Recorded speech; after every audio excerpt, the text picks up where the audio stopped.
Pangas na ng tabid. Ha? Ay ko, yung taga-dubog, dili ko. Dili lagi kay kusog bet niyang kuan. Na ang ulan walay undang. Ano niya? Doy, yan yung katong nilabibing, ito doy. Bol, bye-bye. Nga pataob ra ba niya o? Nagkasog na magbuto buhawi ba? Grabe talaga ang sobrang lakas ng ulan. Eto, natakot ako.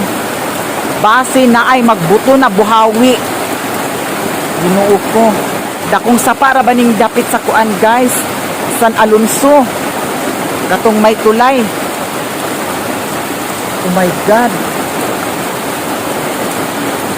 Hala, uy. Natakot ako, guys.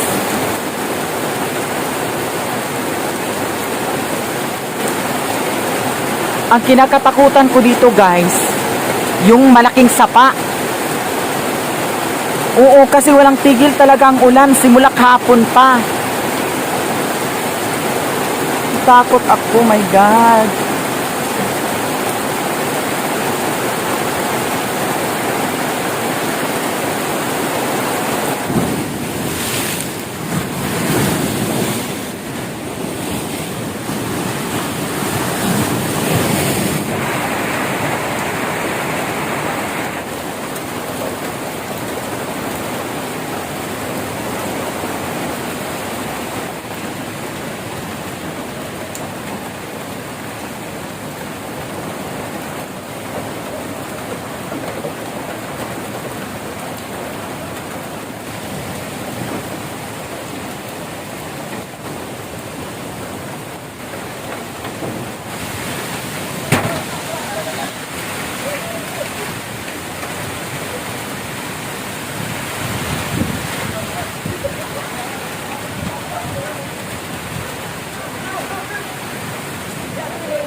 Yung lawat lang eh.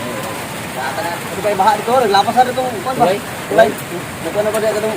Kulay. Pet. Abot na. Oo. Purpet na.